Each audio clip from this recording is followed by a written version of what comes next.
गुजरात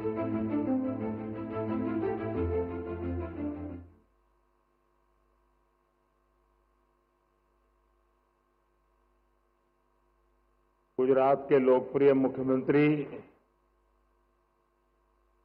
श्रीमान भूपेंद्र भाई पटेल भारत में जापान के राजदूत श्रीमान केइची ओनो-सान,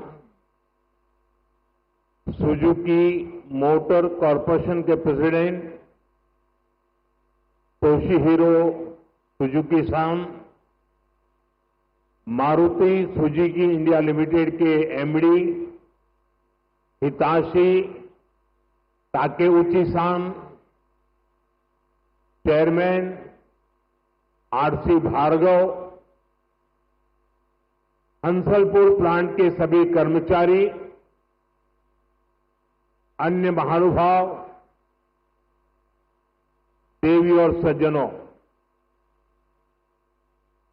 गणेश उत्सव के इस उल्लास में आज भारत की मेक इन इंडिया इस यात्रा में एक नया अध्याय जुड़ रहा है। ये make in India, make for the world हमारे उस लक्ष्य की तरफ एक बड़ी छलांग है। आज से भारत में बने इलेक्ट्रिक व्हीकल्स 100 देशों को एक्सपोर्ट किए जाएंगे।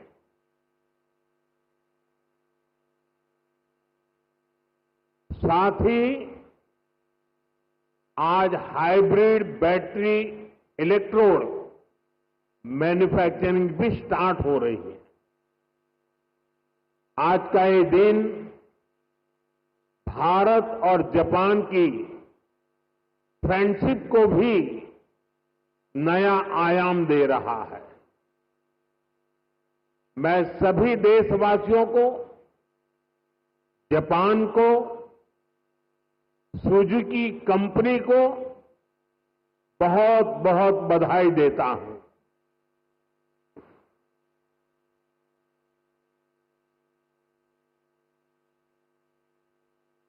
एक प्रकार से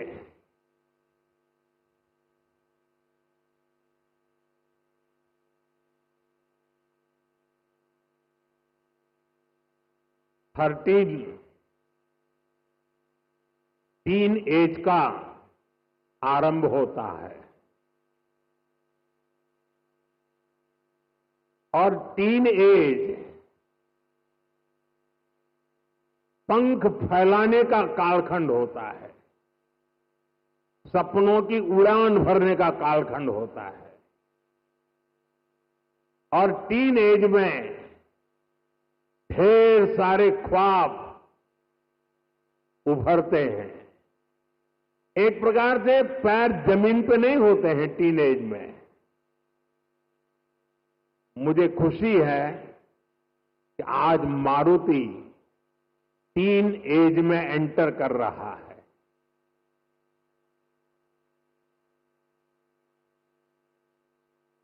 गुजरात का मारुति का टीन एज में प्रवेश यानी आने वाले दिनों में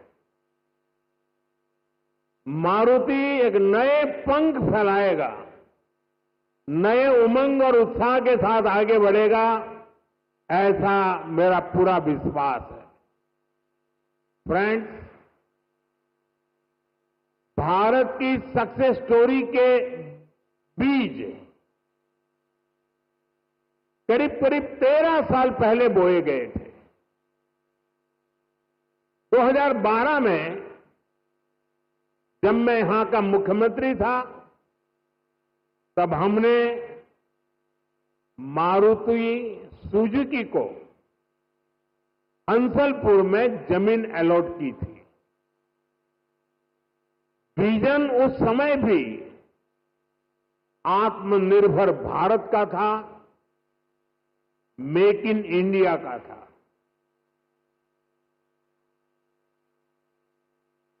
हमारे तब के प्रयास आज देश के संकल्पों को पूरा करने में इतनी बड़ी भूमिका निभा रहे हैं।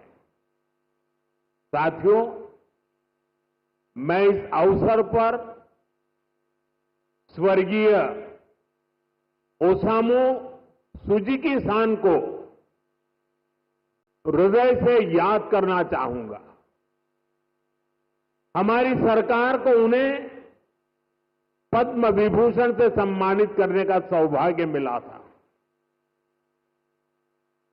मुझे खुशी है उन्होंने मारुति सुजुकी इंडिया का जो विजन देखा था, वो आज हम इसके इतने बड़े विस्तार के गवाह बन रहे हैं। साथियों, भारत के पास डेमोक्रेसी की शक्ति है और भारत के पास डेमोग्राफी का एडवांटेज है। हमारे पास स्किल्ड वर्कफोर्स का बहुत बड़ा पूल है, इसलिए कि हमारे हर पार्टनर के लिए विन विन सिचुएशन बनाता है। आज आप देखिए, सुजुकी जापान भारत में मैन्युफैक्चरिंग कर रही है और जो गाड़ियां बन रही है वो वापस जापान को एक्सपोर्ट की जा रही है। ये जापान और भारत के रिश्तों की मजबूती तो है ही, भारत को लेकर ग्लोबल कंपनियों के भरोसे को भी ये आपके सामने प्रस्तुत करता है। एक तरह से मारुति सुजुकी जैसी कंपनियां मेक इन इंडिया की ब्रांड एम्बेसडर बन चुकी है। लगातार 4 साल से मारुति भारत की सबसे बड़ी कार एक्सपोर्टर है। अब आज से ईवी एक्सपोर्ट को भी उसी स्केल पर ले जाने की शुरुआत हो रही है। अब दुनिया के दर्जनों देशों में जो ईवी चलेगी उसमें लिखा होगा मेड इन इंडिया।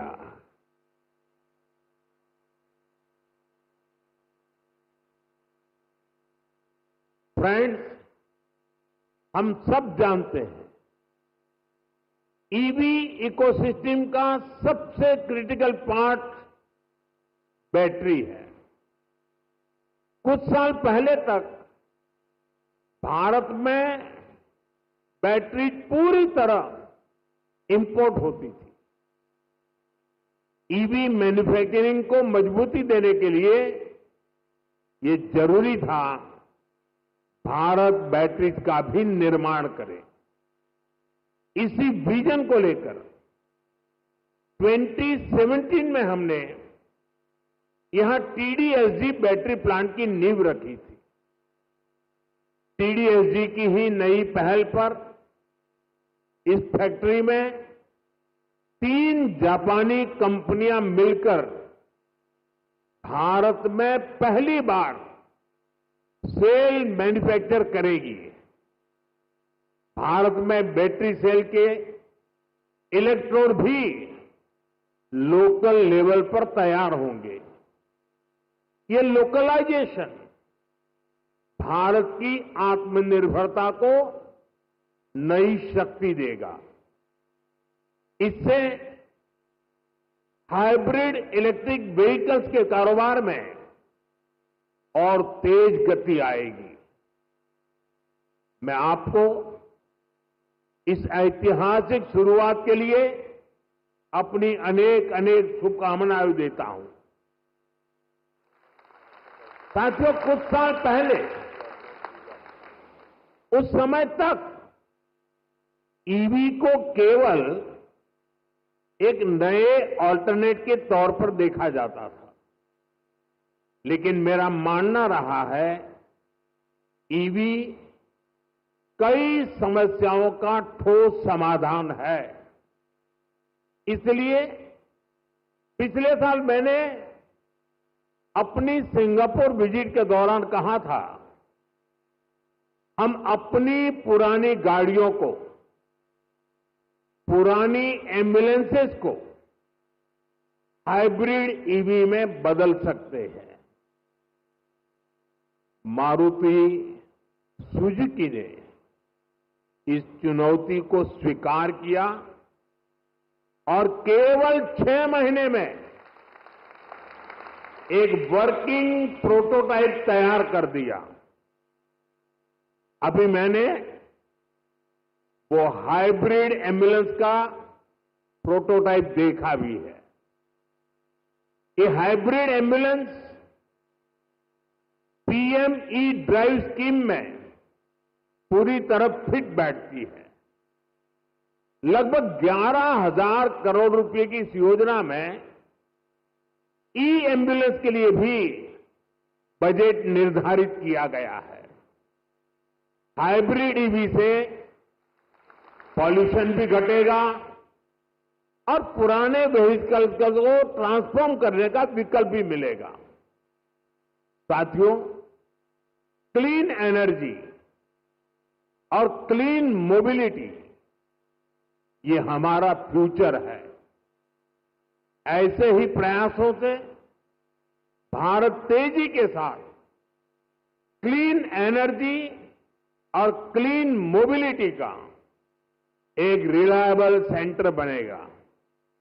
साथियों, आज जब दुनिया सप्लाई चेन डिसरप्शन से जूझ रही है, ऐसे समय में लगता है कि भारत ने पिछले दशक में जो नीतियां बनाई वो देश के कितने काम आ रही है।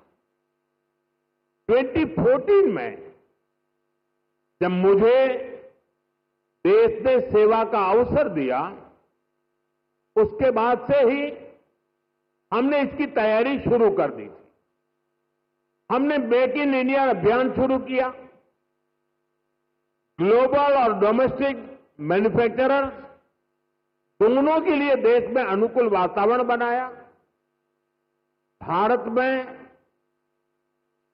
मैन्युफैक्चरिंग एफिशिएंट और ग्लोबली कॉम्पिटिटिव हो, इसके लिए हम इंडस्ट्रियल कॉरिडोर्स बना रहे हैं, हम प्लग एंड प्ले इंफ्रास्ट्रक्चर बना रहे हैं, लॉजिस्टिक पार्क्स बना रहे हैं।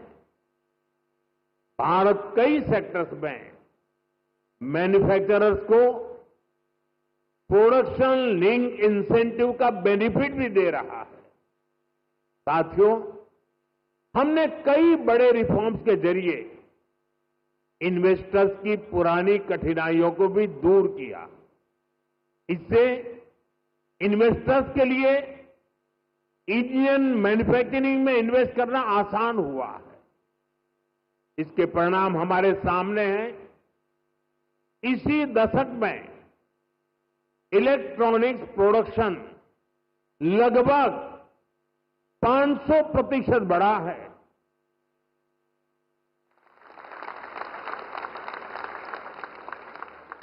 मोबाइल फोन प्रोडक्शन 2014 की तुलना में 2700% तक बढ़ गया है। डिफेंस प्रोडक्शन में भी पिछले दशक में 200% से भी ज्यादा की वृद्धि हुई है।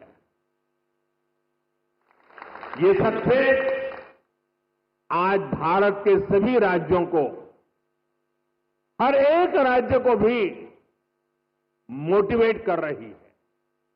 उनके बीच रिफॉर्म्स को लेकर, इन्वेस्टमेंट को लेकर एक हेल्दी कंपटीशन शुरू हुआ है, जिसका लाभ पूरे देश को मिल रहा है।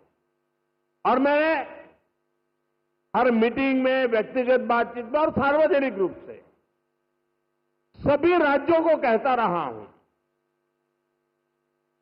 कि हमें प्रोएक्टिव होना होगा,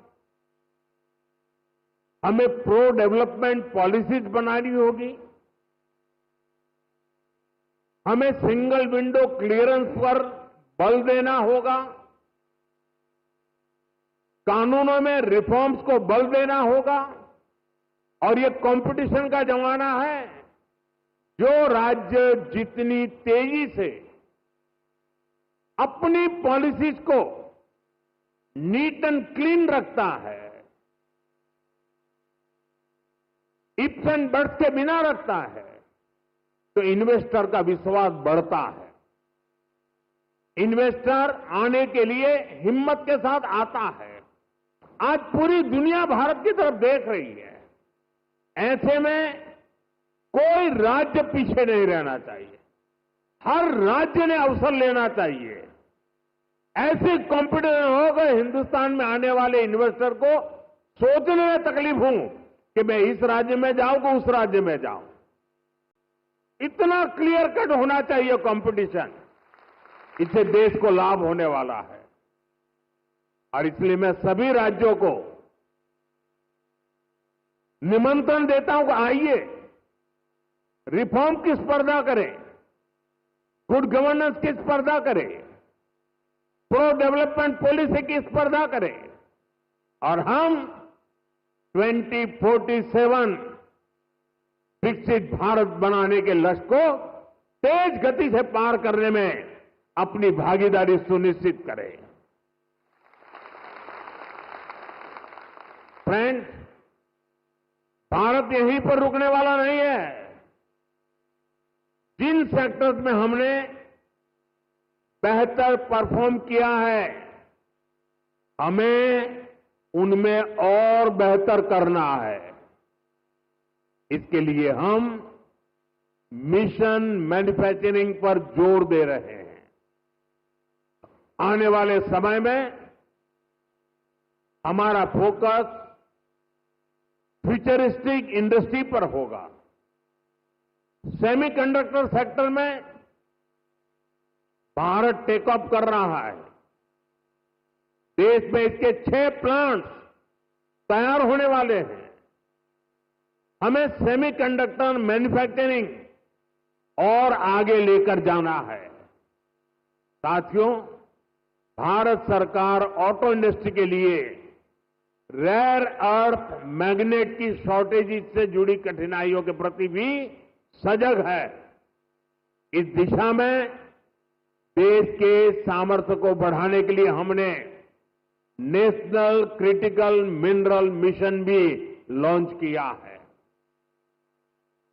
इसके तहत देश में अलग अलग जगहों पर 1200 से अधिक खोजी अभियान चलाए जाएंगे।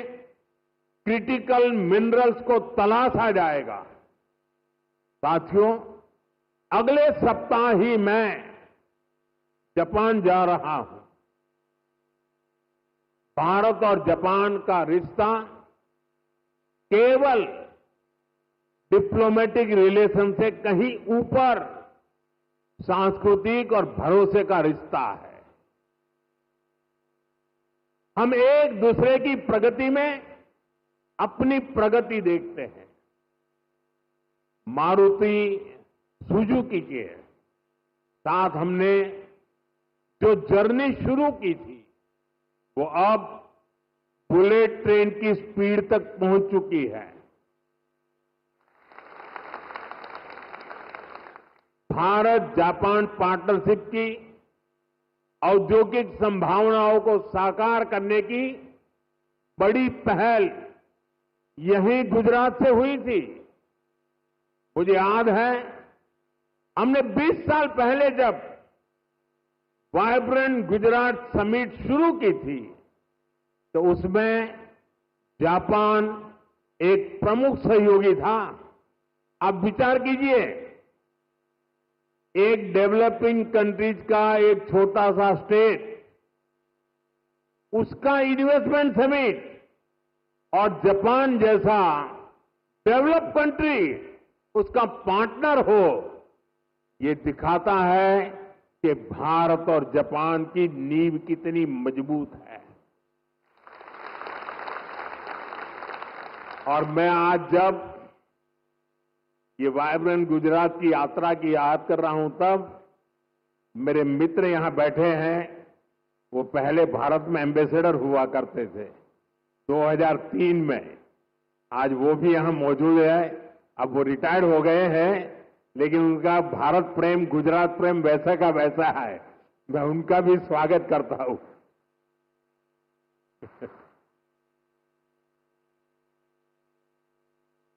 गुजरात के लोगों ने भी जापान के लोगों का उतना ही आत्मीयता से ख्याल रखा। हमने इंडस्ट्री से जुड़े रूल्स एंड रेगुलेशंस जापानी भाषा में प्रिंट करवा कर दिए। जब मैं गुजरात में था, हर छोटी चीज पर मैं ध्यान रखता था। इवन मेरा जो विजिटिंग कार्ड होता था ना, वो भी मैं जापानी में बनाता था।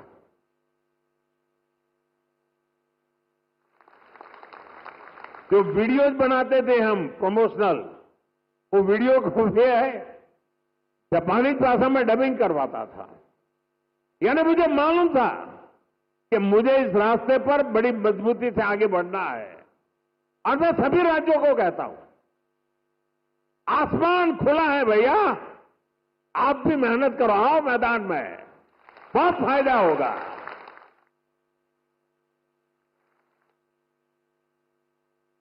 मुझे याद है शुरू में जब जापान के हमारे साथी आते थे तो मैं नया नया उनकी निकटता मेरी बढ़ती चली जा रही थी, तो उनकी हर चीज को मैं समझ पाता था। मैंने देखा है कि जापानी लोगों का एक नेचर है कि उनको अपना जो कल्चरल इकोसिस्टम है वो उनकी पहली प्राथमिकता होता है। उसमें जापानी फूड चाहिए। ये जैसे गुजरात के लोग हैं ना, उनका भी ऐसा ही है। वे गुजरात में कहीं शनि, सैटरडे, संडे को कहीं न कहीं रेस्टोरेंट में खाने की आदी है, तो वहां जाएंगे तो मैक्सिकन फूड मांगेंगे, इटालियन फूड मांगेंगे। लेकिन गुजरात के बाहर कहीं जाएंगे तो गुजराती फूड खोजते रहते हैं। मैंने देखा जापान के लोगों का भी ये स्वभाव है, और इसलिए मैंने यहां जापानी क्विजीन की व्यवस्था कराई। मैंने उसकी एक होटल चेन को बुलाया। मुझे पता है, बाद में मुझे बताया गया कि भाई जापान के लोग हैं, गोल्फ के बिना तो नहीं चल सकता। मैंने उसको भी प्राथमिकता दी, और अपने जापानी साथियों को ध्यान में रखते हुए हमने, जो गुजरात में गोल्फ का नामो निशान नहीं था, 7-8 नए गोल्फ कोर्स डेवलप किए। देखिए, विकास करना है, इन्वेस्टमेंट लाना है, दुनिया को आकर्षित करना है, तो हर बारीकी पर देखना पड़ता है। और हमारे देश में कई राज्य हैं जो करते हैं।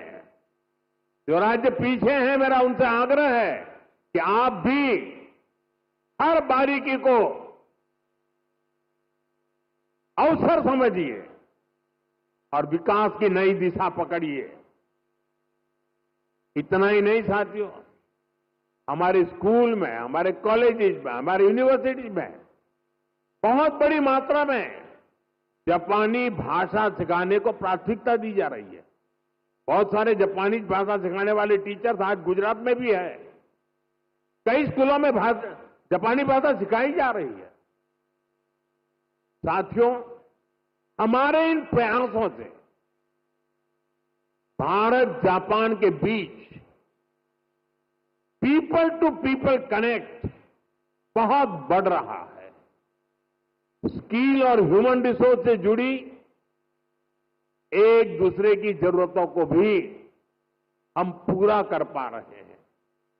मैं चाहूंगा मारुति सुजुकी जैसी कंपनियां भी इस तरह के प्रयासों का हिस्सा बने और यूथ एक्सचेंज जैसे प्रयासों को बढ़ाएं।